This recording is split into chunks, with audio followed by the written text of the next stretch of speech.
Hello friends, it's Cindy Brumbaugh from CindyLeeBDesigns.com, independent Stampin' Up! Demonstrator. Today I want to show you a masculine birthday card I made using a fun fold technique.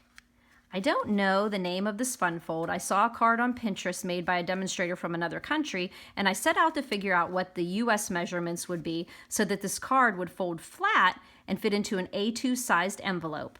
But when you open it up, a base is created on the bottom that when it sits on a flat surface, it'll sit upright. So to make this card, you're going to need basic black cardstock, real red cardstock, and crumb cake cardstock. I used basic black archival ink on my card, but you could also use Memento Tuxedo Black. I also used the Stitch Shapes framelits and also the layering oval framelits.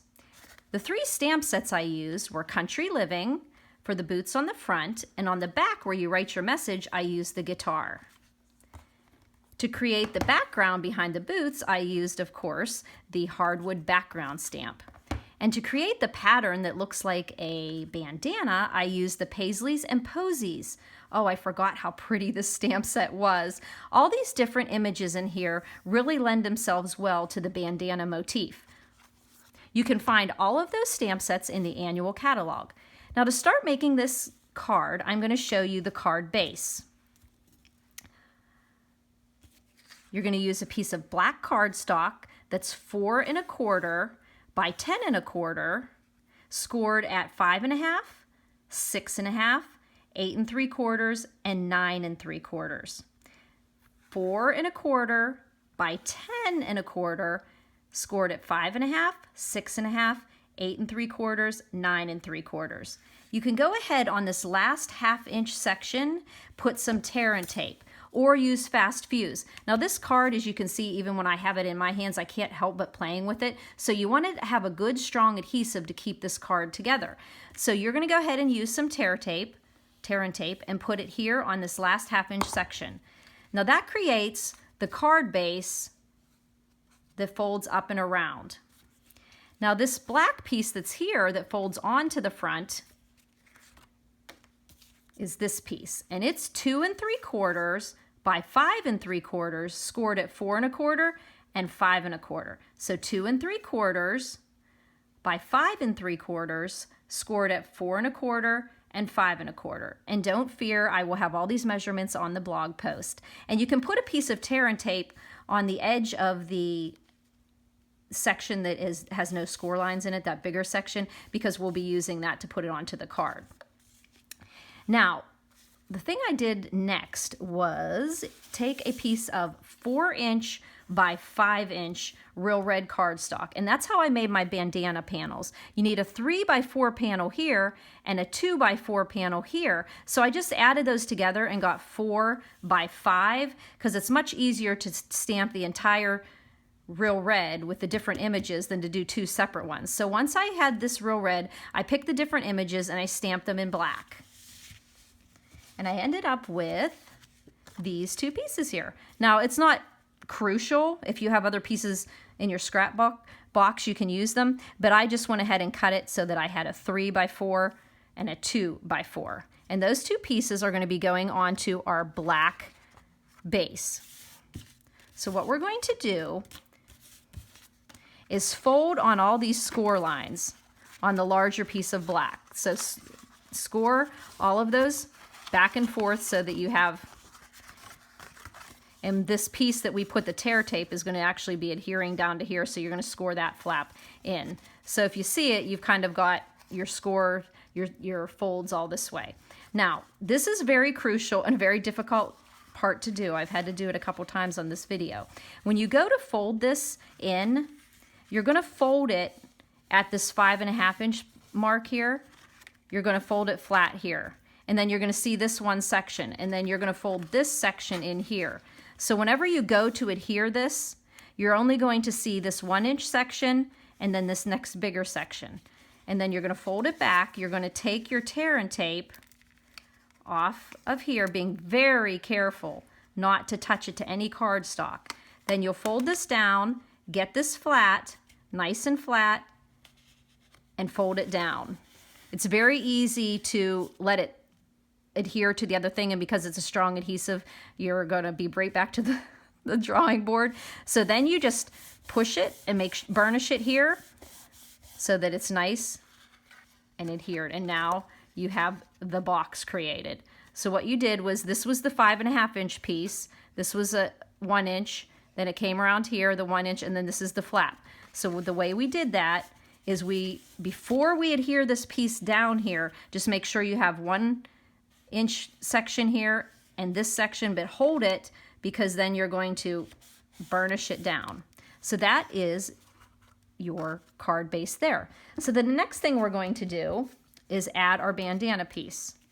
Now you'll notice that this red shouldn't be black on the back, but the first time I did this video, I messed up and I wasn't going to stamp that again.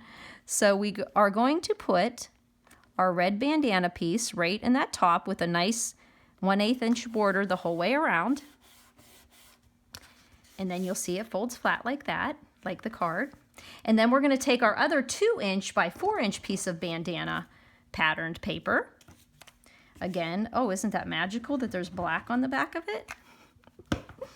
And then we are going to adhere that to this front panel. I'm using the Tombow glue because it has a little more wiggle room, so you can kind of play with it a little bit. So now you've got those 2 bases onto your card. Now we're going to work on this piece here. So the reason why we put this here is, oh, and there's another magical thing I did. I already have the base on there. So on the larger part, I stamped the hardwood on a piece of 2.5 by 4 inch crumb cake. So 2.5 by 4 inch crumb cake that I was supposed to show you earlier in the video. I adhered it to that black portion, and then I put the tear and tape right here. And then you're going to lay this right on that score line so that you have an equal amount on each side of your card, okay? And that gets adhered there so that it's flat right there. Now we have to get this piece here done. Now the way to do that is to take the tear tape off of here on this flap that we created. Now we're going to fold that down and make it flat, but hold our finger on that tear tape so that we don't touch the cardstock. Then you're going to fold the card the whole way flat, keeping that adhesive away from the red bandana, and then lay it flat. And then you can burnish it where that tab is. And then you have your fold. You have your fold. And before you actually take your tear tape off, you can sit there and put it together and kind of look at it, and you'll see how it goes together there. Flat, flat. Okay, the next thing I did was I took 2 pieces of cardstock and cut them at 3 by 4. So 3 inches by 4, 3 inches by 4, and of course the black one was cut out for the border around the boots. And then I used the smaller layering oval that fits inside there on the crumb cake. I stamped my boots, cut it out, and then I adhered my boots to my background border, and that stitching really gave a nice effect design to the card. So then what I did after that is I put some adhesive across the back of my card, and then I just took like about a 16-inch piece of linen thread, and I just kind of weaved it on the oval so that it just had some embellishment sticking out. You can just kind of loop it,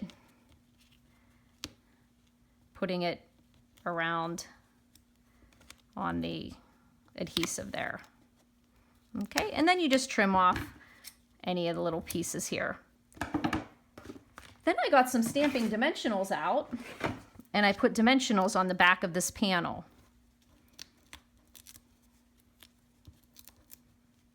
You can use those dimensionals as some adhesive for my hair. And then I took the little hexagons that you find all over the place, and then you're going to adhere this to this wood grain panel. And then all that's needed is your sentiment. And for the sentiment, I used a 1" by 3" strip of real red cardstock. And the stamp set I used for that is the birthday banners. It had a nice kind of a masculine font to it, and so I used that using the basic black, and I stamped it on that real red cardstock, and then I just made some pennant ends with my hexagon punch, but you could also use your scissors. And if you're not sure about how to use the hexagon punch, you just stick your edge in there and you find out where you want to cut it, and there you go. Punch it and you've got a nice clear cut pennant end. So then I took some dimensionals on the back of that as well. The red was really nice to pop off the bottom of the boots to add some more red into the card. And then I put the happy birthday right on the front. Now the one thing that's really a downside to this card, it's really cool, but where do you write your message? So I usually with the fun fold card will put it on the back. And so what I did was I used a piece of real red, and that would be 4 by 5 1/4. And then I put a crumb cake on top of that, and that was, it has a guitar already stamped on it. 3 3/4 by 5, and then just adhere it to the back of the card, and then your card's finished. There you go. So the things you're going to have to be careful with on this card is when you're adhering it, but just follow the directions that I give you on the video and keep your hand on that adhesive before you lay it flat to burnish it onto the card. I think it's a really cool card, especially for a guy, because they're so mechanical and hands-on that they're really going to think that's cool. And another thing about it, it's something that's nice that can sit and remind them that you took the time to make a mini little masterpiece for them. So if you have any questions, I'm going to have the measurements on my blog, and I also made a card a while back using the same technique, and I had written instructions, so I will put a link to that in my blog post as well. You can visit my blog, cindyleeBdesigns.com, or you can email me with any questions, cindyleeb@gmail.com, or send me a text or a phone call at 724-323-2296. Thanks for buzzing by, friends.